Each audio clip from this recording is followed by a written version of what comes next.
keep an eye on that as well. We have seen BLG actually swap to the blue side for this game as well. So it's the first time we'll be seeing them on the blue side this series. Do you guys think there's much that changes with that? Well, this time round, we know that T1 will likely be forced to both ban Aurora and Yone. True. Which means that BLG kind of like free up a ban. I'm interested to see what their priority is. Based on the sound effects, that does sound like a different first ban, and it is. Forest going to be banned on the side of BLG. I wonder if they're going to look to implement a similar approach. No, they're going to ban away the Ashe themselves, and this is definitely screaming a Kalista first pick for BLG. Yeah, because T1 kept on giving BLG the Ashe over to them when they were on red side, so they don't want to do the same thing. Definitely knowing the power of that. I think the real question here for T1 is, in addition to Yone and Aurora bans, is Jax still going to be like your target ban third? Are you still keeping that out of Bin's hands? Or do you feel confident to let them get it and play, you know, the Gragas or the Gnar into it for Zeus, or even the Maokai top? Because by leaving the Jax open, you're forcing BLG to make a choice between Kalista and Jax. And I think that T1 is likely considering that possibility. So I imagine, well, Vi is left available. So Kalista Vi, if the Jax is left open, and that's locked in first for BLG, I think that T1 would be very happy with that. Using all the time, the Nico is going to be banned. So here's the Jax. Let's see what BLG choose to do with it. My Sylas prio is also really high here. So Jax prio, Sylas prio, as well as Kalista prio. Those are the three that really spring to mind. For T1 as well, the Vi has got its way through. BLG have banned that out in both games so far. Looks like it is going to be Kalista first for BLG. And I think the response will be a Jax from Zeus. Even though we know Bin for the champion, Zeus is no stranger to it himself, and I wouldn't be surprised to see the Jax plus the Vi locked in here for T1. Maybe the Poppy. Oh, the Renata, of course. Why not? It's been such a fantastic pick for Keria. And you do not want to give over Kalista Renata. The pairing is terrifying here. Pretty good response, honestly, I would say, from T1. Of course, Elk on the Kalista is such a fearsome bottom lane. We'll see what they can end up pairing it with, though. On likely going to try and get a pick here before this next round of bans come in. Looks like Bin's just going to play the same thing he's played in every game so far. There is the Rumble for BLG. Shoutouts to Bin also, because he's put so much work in on this Rumble. He spammed it in solo queue. It's one of his most played on his solo queue accounts here, and was spamming so many games. Saw him on it in Champions queue as well. Are we going to get this locked in? We are! Blitzcrank for On as an answer to the Renata. I think it can be a great pick. And On, when he gets out on the map, he's going to be lethal. The Ballista combo! I love this combo! This is one of the most funny combos you could possibly have for the mega grabs. This would be such a big step up, though. So much playmaking pressure on a Blitzcrank to really be effective and find value. Also so reliant on having good vision control through the game, because Blitzcrank is basically impossible to play if the enemy sees you all of the time. All you're doing is running at them and hoping that they don't manage to dodge away from your hook. And then the last of those like prio picks that we were talking about, T1 do collect the Sylas as well. And you think the ultimates are always what your key Rumble. Kalista potentially can be valuable, but also the juiced up AP scaling Blitz ult can do a lot of damage. Yeah, it actually is. Now the Akali going to be banned away. That respect being shown tonight. I wonder what else they could be thinking of. Maybe the Syndra, even a possibility. The problem with Knight is he has such a deep champion pool. At least he showcased. Like, do you also ban the Ahri away? We've seen Sylas used from both mid laners. Isn't even an answer into the Ahri. Is that something that they want to potentially deny? Is Sejuani taken away on the side of BLG? Yeah, trying to focus. It's such an obvious ban here with Jax and Sylas, double melee solo laners. That would just be way too much power for Oner. But you were talking about the Vi earlier as well, Vidius. That is something that Oner has played a lot at this tournament. In fact, the most at this tournament, and has been critical in them getting some of those picks. I think the Vi might open you up to perhaps a Poppy pick from BLG. It gives you like a lot of power. There's already a bunch of dashes. You can put Poppy into the jungle.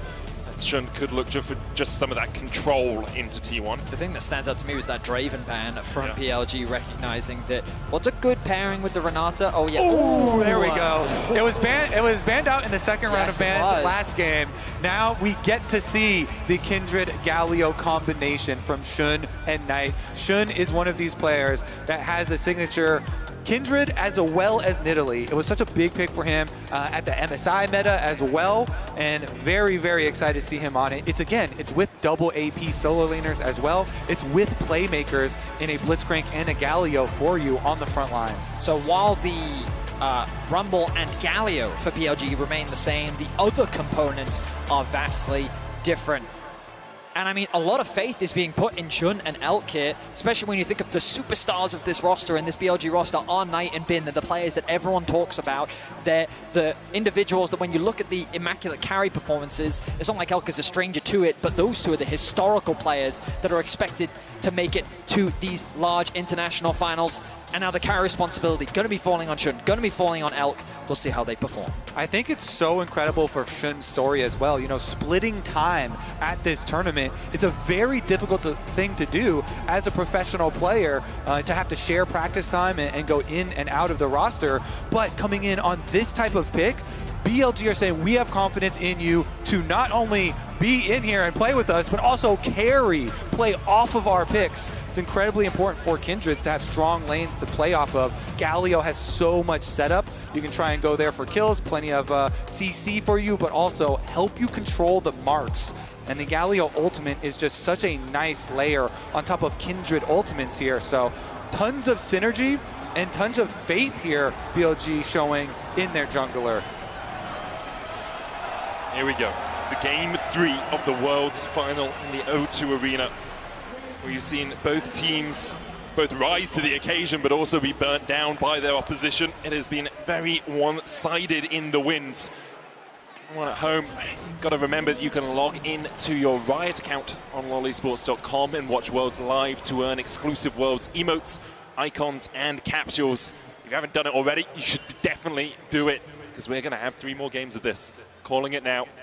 Hope so. All the way to 5. BLG on the blue side for the first time. Their level 1s have been a sight to behold so far here.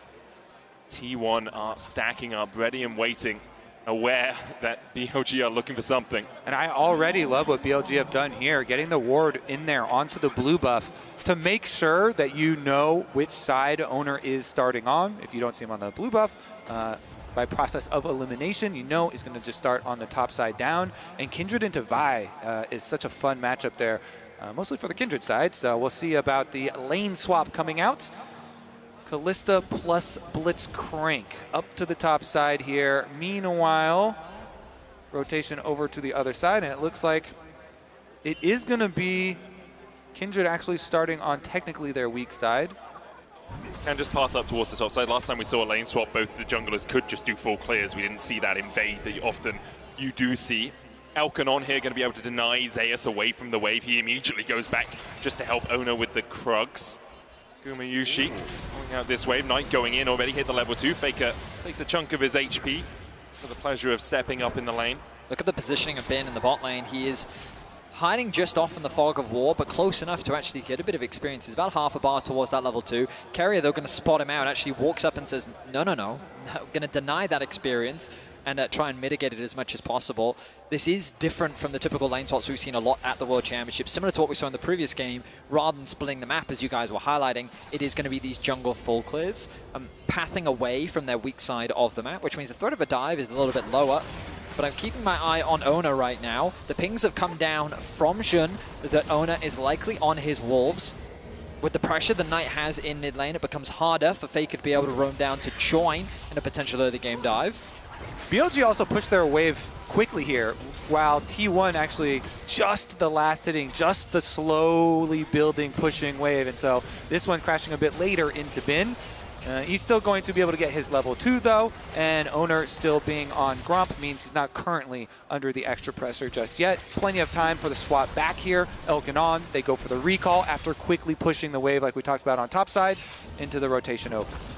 Let's see if Xun does win out on the coin flip that happens with the first Scuttle Crabs when you're playing on this Kindred. You can see all-time 35 and 15 on this pick, but it is a lot of weight to be put on his shoulders. Remember, coming into, well, LPL Summer Playoffs, it was Wei who was the first pick jungler for BLG. Coming into Worlds, it was Wei who was the first pick jungler. Ever since Xun came in, the team seems to have that little bit more coordination, but it's still a lot of weight of expectation when you get given a pick like this. And since the Kindred mark for the first Oner's very first spawn is just on Scuttle Crabs, he can just wait. True. As long as the other Scuttle Crab already taken there, you just wait and it will pop up eventually here on your Scuttle Crab as well. Just don't rush it down, but Zeus goes down for a little ward on it as well. It's going to land here onto Keria. You can see the damage already going down into him. Gumayusi putting the feathers out. The Blade Caller doesn't connect with the root onto Elk. Now we're going to see an interesting skirmish around that Scuttle, I expect, because a ward was placed by Zeus to spot it out. You can see Oner making his way towards it. Faker has to base, though, has no mana. Going to be forced to TP back into lane. Knight has the push. And here we go. The mark is there. Can he burst it down here? He has Smite. Yoink. He does. Oner manages to stop it from happening. But Shun is looking for more. He flashes forward. Knight on the flank as well. Oner's going to flash away. Counter-strike out from Zeus. Not quite able to connect. And the shooter Durand with the stun. His first blood again. The third time in 3 games for BLG. A nice punish from BLG. Shun saying, I'm not going to let you get away with that. And he's able to secure the first Raptors respawn. And I love this trick for Kindred players because, yeah, you're like, oh no, you technically stole away my first mark. Guess what? You were marked. And we got the kill on you. So he still got his mark. Beautiful start for Shun. First blood, 3rd game in a row now for BLG. This time Gumayusi will avoid that advantage for BLG. But a small gold lead now. I guess you could say, unfortunately, it doesn't go onto the Kindred, but Bin, I think, putting that kill onto him, definitely a good place to get that gold. I just love to see that too, because you know, everybody in solo queue, when you're playing against Kindred, you always focus so much on denying them their marks and stealing them your marks. But in this scenario, you actually give over even more than if you had just let him grab the Scuttle. Mid lane prio, that's what it really comes back to. Knight there on the Galio, enabling his jungler again. I will say, BLG burnt 3 flashes to do that. Oner only burnt 1, obviously to give across first blood, but there are some windows now where perhaps T1 can punish the fact that this Rumble in the top lane doesn't have a flash anymore, and you have a Jax with a flash and a Vi who can come in for the follow-up. Well, it's funny that you mentioned that, Medic, because the bot lane of T1 have moved to the top side, knowing that the Grub's spawning right now. The bot lane of BLG is also on their way. The wave is being pushed in mid, and BLG want to punish Faker. Faker has flash, but the flash in from On into the pullback. Faker's down. On secures the kill. We get to see some Blitzcrank value there. Goes in, immediately makes the play, while Oner actually yoinked away one of the grubs. That's all you really need out of the first pack to at least put the threat of 4 on the second pack. I mean, the good news from Faker's perspective is the kill went down to On. Bit of a mistiming on the Rend execution from Elk, meaning that he didn't quite have the damage to get the kill, so the Ignite ended up finishing it off. And Faker also didn't burn any summoners in that trade. He's now going to path up towards top, catch that wave as the bot lane of T1 transitions over to mid lane to match that of Elk and On. 2 marks here for Shun. Again, the 4th mark is where you get your nice range increase and you're fully operational. That's your big goal. And the Kindred here off to a very good start in this Kindred-centric comp. But there it is again. I love the flash rocket punch because it really negates the ability for Faker to flash away. If you flash outside of the auto range, it's still going to connect. You still get knocked up, and then the grab comes out afterwards anyway. Yeah, there was very little that Faker could do. He burned everything to just try and push the wave out.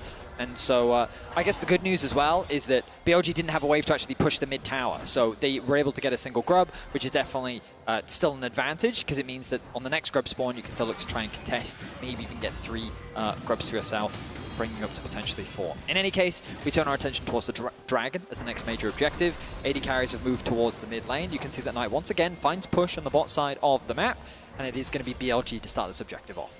Yeah, should be them finishing it off as well. I think it would be ridiculous for T1 to try and go contest that, so they just teleport up to the top side. Zeus will collect the minion wave there. No reason to throw anything else into this BLG fire that is growing in the early game. So your sights on top lane as well. I thought Keria was actually looking for a roam up towards top, but good vision coverage from T1 on that side of the map. It would be a situation where Bin is at risk of getting dived, but with the wave situated as it is, he's chosen to back off, going back to base, and knowing that he is prone for a dive. And I wonder if he's going to path back up towards mid, or if he sets his sights back on top lane. It looks like top lane is his plan. And I want to see BLG continue with these aggressive looks. Because they are running the Galio here for Knight, it really enables the aggressive positioning from either Shun or On here, constantly looking for plays on T1 members in rotations, between those lanes swapping over. So let's see if they can actually make use of it. Currently, keeping on an Elk through mid lane here, trying to deny this cannon. And it does go down there. Nicely done. Ultimately, though, it's a very even game state. Even though there is a small goal lead in favor of BLG, a lot of that is sitting in the top lane in favor of Bin, thanks to the early kill that he was able to get. But this is what we wanted to see. Both teams relatively even, setting up nicely for a dragon. I will say, at around the 10-minute mark in both the previous games, this was about the gold lead as well, Betty. So until we get past 15 I'm minutes... going to be optimistic, Medic. Cool, cool. You want to be optimistic, I can understand that. It is relatively even right now, but often the game starts to explode around that 15-minute mark. It certainly does. First items are going to be crucial. You'll notice that Bin looking to rush his Leandries, get that item completed as quickly as possible, something that we often see on these rumbles, whereas the early prioritization on the Merc Treads from Zeus makes a lot of sense. Both the Galio and the Rumble, very valuable things to have Merc Treads against, but no major items completed just yet. The Grub spawning in about a minute's time, and Knight continuing to trade with Faker on the bot side of the map. Yeah, both the teams just willing to have this push and pull between the waves, you know. It's about getting towards those first items, getting towards the next neutral objective that's spawning. So although it looks like it's in action, it's just these small microcosms of action happening in each lane to try and find those minute advantages. And now you got to check those reset timers actually just before the second pack of grubs. A little interruption there, and now Faker cancels his recall on the bomb side, so he's not going for his base preemptively. He goes back to deal with the wave that Knight is pushing up. Bin getting a nice push here. Yeah. Is sitting on just short of 1,000 gold right now. He has the Rumble ultimate as well. He's going to use it to clear the wave. They're looking for a dive. TP coming in, might just be looking for another plate here as well. Knight going in with the taunt. Bin doesn't really have much left. Put the damage down. Shun on his way across them and will have that Lamb's Respite. Zeus already down to 300 HP. Looking for a leap strike away, but Zeus falls. Knight takes the tower. Meanwhile, the hostile takeover goes just short of Elk as he flashes to safety. BLG able to survive down towards the bottom side. Beautiful reward there for BLG getting their first. Boom. Flash hook from On, they look for more. Faker goes back in, but the hero's entrance will bring Knight coming crashing down. Faker down to 300 HP. Bin now has that flank position, and the Leandry's complete. Oner jumps onto him with the Bolt Breaker and is able to keep him away from Faker for the moment. Faker dashes across the wall. Keria's life will be forfeit to keep Faker alive. Brings out the bailout, but falls immediately after. Faker trying to escape. Knight still on the chase. So beautifully done there from BLG. As you say, they're not done yet. Still seeking Faker. Oh, but he didn't spot him. He doesn't actually know if he interrupted him or not. He's fishing for him. He's hunting. He wonders if Faker's still here. Now he's seen him. Where are you going to go, Faker? Already absconded, already abducted. Elk is on his way to try and accept this kill as a tribute to him. Knight comes in from the side and will make sure that Faker doesn't have the luxury of executing. That's 5 kills now for BLG, 11.5 minutes in. They have just been finding pick after pick, and it was such a well-executed dive on the top side, converted into a nice setup on the grubs, that BLG are once again outplaying T1. And I want to highlight how BLG did it. They took over the jungle first. They're positioning first towards the objective, and then they got the early route through your jungle with the extra wards there, and being able to pull off that dive with the teleport. Nicely done. I have to say, though, fellas, are we in store for a third stomp in this game? This is why you don't talk in 10 minutes, Betty. Yeah, 12 minutes in, it is a massive lead now for BLG. 1,000 gold ahead. They're getting those first items complete as well. It's an opportunity first for Elk. Faker has managed to get himself a rocket belt, so he is kind of equivalent with Knight, but Knight has 1,000 gold lead and is starting to build up towards those next items. And what's fascinating is it's a quiet game for Knight, but his impact has been instrumental. Yeah.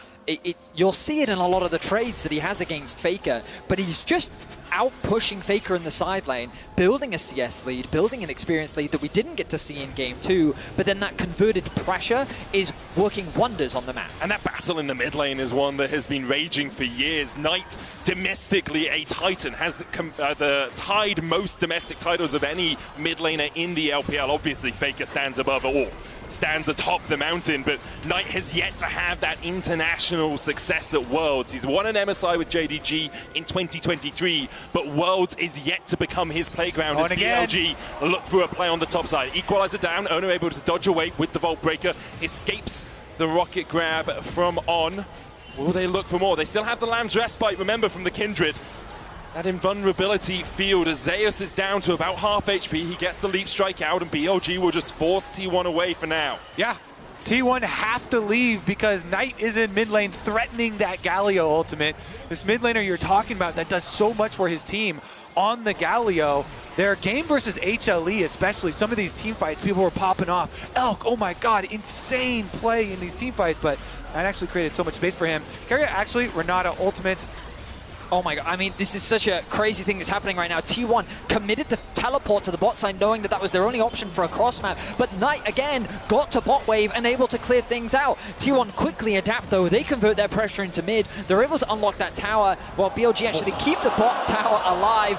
Knight doesn't quite interrupt the reset from Faker, and now T1 can convert this into a dragon, but I think BLG is still more than happy with how things have played out. Yeah, they want to keep on snowballing here, get the Rift Tail, keep on taking down these towers, open up more space on the map for you to position so aggressively with these Blitzcrank plays, backed up by the threat of a Galio ultimate. The invades coming from Kindred, so much more fearsome when you have that defense of a Galio ult coming through, or even the long range of Rumble ultimates being able to follow there. So BLG, again, resetting after the Rift Herald as Knight pushes up once again, but they can immediately send that Rift Herald and everybody towards mid lane to try and pressure and knock down the domino line of outer towers. Managing to open up that mid lane tier 1 as well just gives you so much more flexibility on the map. You can step into the jungle, you can start to steal away these camps. It's what we've seen both teams do so well from an advantageous position throughout this series. BLG 4,500 gold ahead, and they are forcing T1 out of their jungle. T1, thankfully for them, managed to pick up these camps before BLG were able to make their advance, but BLG will use that pressure to push through bot. They still have the Rift Herald in pocket as well if they want to look for a tier 2 down here, or if they do want to open up mid. I mean, just look at the pressure that BLG is exerting right now on the minimap. It feels like that everything is collapsing for T1. They're trying their best to cross map, but that top tower is barely dented. Zeus should be able to get it, but they're going to lose so much in exchange. The bot tier 2 is going to be secured. BLG ballooning their gold lead now to 6k. And all the towers are not equal value. The outer tower is 550 gold for your team. The secondary towers on the side lanes only, worth a full 800 for your team, so even bigger rewards there still for BLG, and while they're investing their Rift Herald into those tier 2s, so many of the towers already wiped clean off the map, and it really does show in their gold lead. I think what's crucial about this draft as well is we saw it in game 1 where by leaving the Yone open, BLG were able to find a way in which they could shut down T1.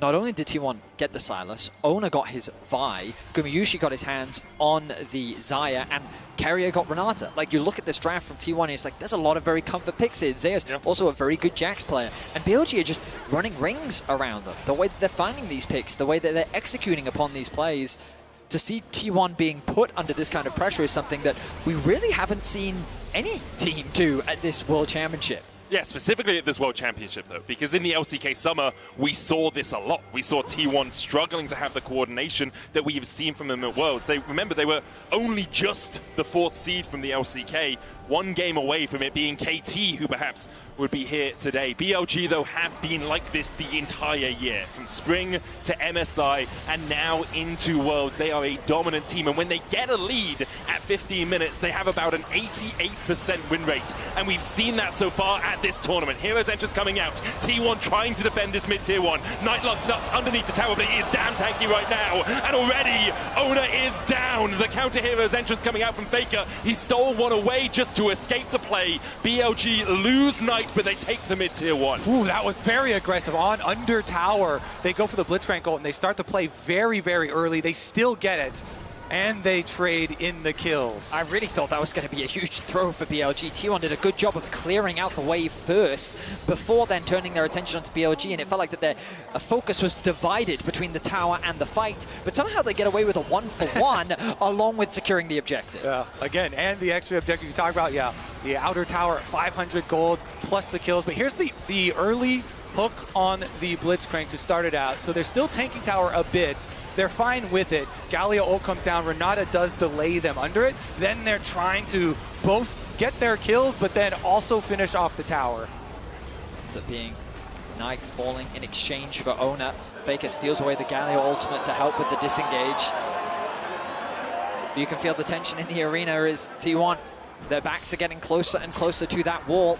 BLG continuing to extend the gold lead. Dragon spawns in 55 seconds. You imagine the T1 is going to look to concede this objective, as right now they're not really in a position to win a fight. Importantly for Shun, he was able to pick up a mark in that fight on Oner and also take away a gromp that was marked from Oner's jungle. So now he is at 4 marks. It was a very long time coming. Often you see, especially in solo queue, you see Kindreds really get those marks racked up early, but when you're not having as much action, it's harder to find them. And when the enemy team is playing around taking those camps away, obviously it will take you a little bit longer. But that Kindred, very much a champion now, has all of that extended extra range coming out from the marks. And they have complete control here leading up to the Dragon. T1 doing their best to try and get some safe vision through their own jungle, but it's just so scary, constantly having to deal with On just fishing, throwing out these hooks from Blitzcrank. And there's so much extra power here on the side of BLG with all their money.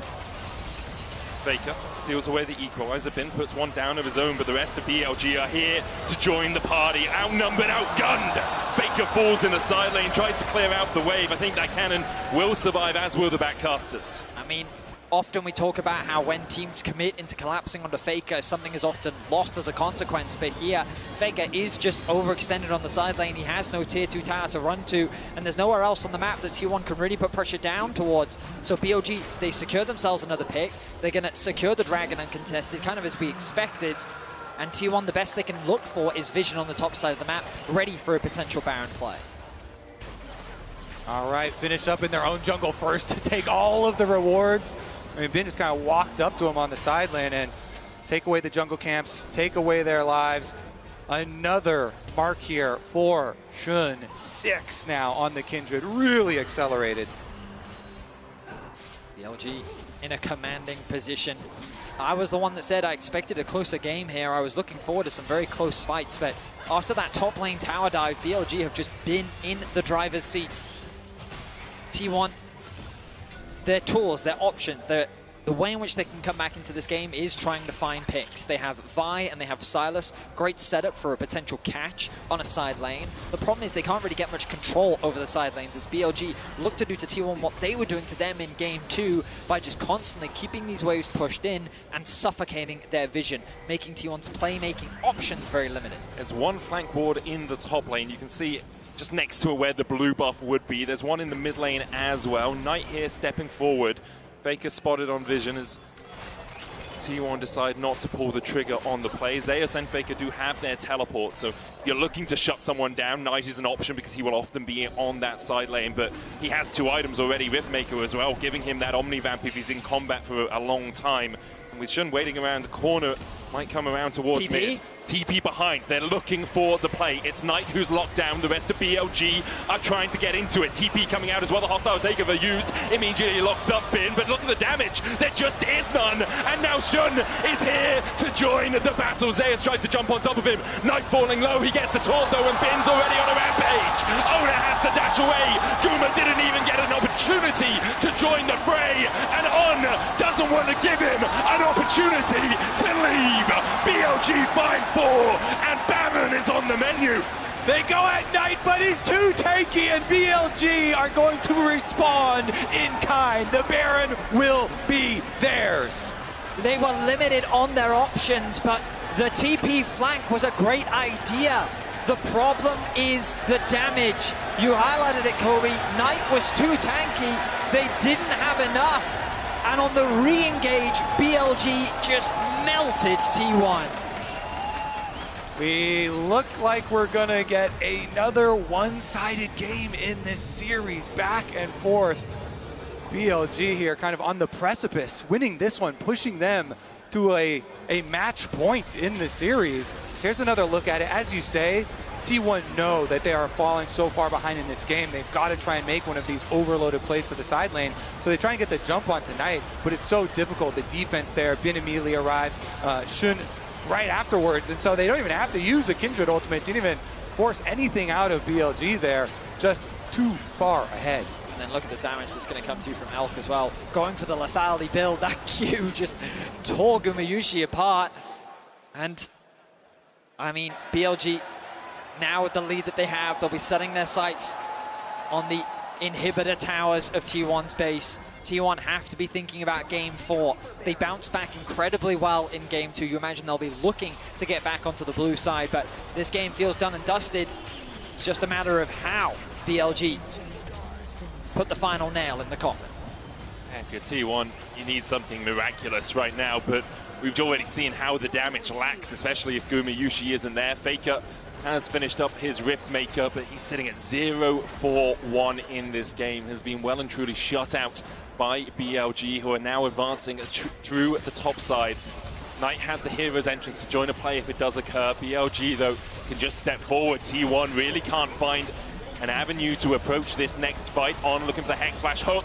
Doesn't quite connect. Knight, though, doesn't have a wave in the mid lane. Could go across towards bot. The next wave's still about 20 seconds away from crashing into that mid lane inhibitor tower. And here's the engage. Knight locked up, tried to Justice Punch away, but once again, T1 are engaging on the tankiest member of BLG, and they can't find anything with it. That's a Fate's Call used.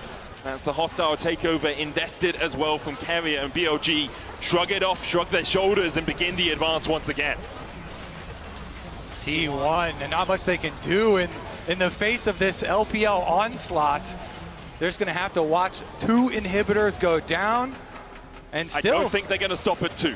Still, they've got another 34 seconds left on this Baron, and so they're immediately pushing this one down as well. I mean, all I'm thinking of right now is what a great story for Shun it has been. You guys already mentioned what happened during the regular season with the income of Wave, but to bring out the Kindred now once again, the TP flank. Hook going down, cease and desist, they're looking to lock down Shun. Keria already fallen as the hero's entrance will block Shun from taking any more damage alongside that for Lamb's Respite. T1 have lost their support, but can they find the fight? Zeus spots a stopwatch, doesn't have much mana left. As Knight goes in for the engage and still lands the taunt. Gumayusi down to half HP.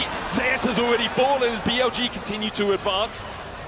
Oner, Gumayusi, and Faker trying to hold the line here. They managed to find something. They got 2 kills out of it, but they've lost 3 inhibs for it. I mean, it's the best fight that T1 have been able to find so far in this game, but the problem is they're too far behind. At the end of that fight, Knight literally just walked menacingly towards T1 and said, "You're not defending this inhibitor, concede it now." And they're going to get a Dragon as well. BLG, 3 inhibitors secured, Dragon as well. Here's another look at it. They teleport very deep in the jungle. Oh, that was quite nice, actually. Oner with his ultimate, able to still stay connected, but they have the emergency buttons of the Galio and the Kindred ultimate, which kept their backline alive while they killed off Keria. Flash in from Guma, throws out the ulti to secure the kill onto On. Zeus, though, he'd already committed everything to try and getting a kill. Means that on the retreat, it ends up being a trade back. And Guma, with no flash, leaves him more susceptible. But I mean, right now, T1, they're just left with the scraps of their base as BLG walk away with everything. BLG on the precipice of winning this series, of claiming the world title once again. It's been 4 years ago on Suning. He wasn't quite able to take that final hurdle. Coming back here, he said, "I want to win the glory back for the LPL." And I think that resurrection for the LPL, that redemption so important for them, redemption as well for BLG as they lost to Weibo last year and weren't able to make it to the finals. Now, with 3 waves of super minions pushing in, BLG are forcing T1 to make their final stand in this game. Oner goes in with a bold breaker, hooked in as well, the cease and desist. Sylas ultimate stolen away, a hero's entrance is followed by a second, but it looks like Faker's more like Icarus than any hero taking to the skies. Knight pumps a stopwatch, T1 go pop. Zeus locked up towards the top side, already 4 for naught for BLG, as they are looking to take us to match point. A convincing Game 3 victory from BLG. Been calm and cool as he walks off the stage, but BLG have come into this series looking nothing but confident. You could say that again. Straight from draft, straight from the level 1s, in-game, clean. It really was. We're going to be back with Game 4 in just a few moments' time. Don't you dare go anywhere.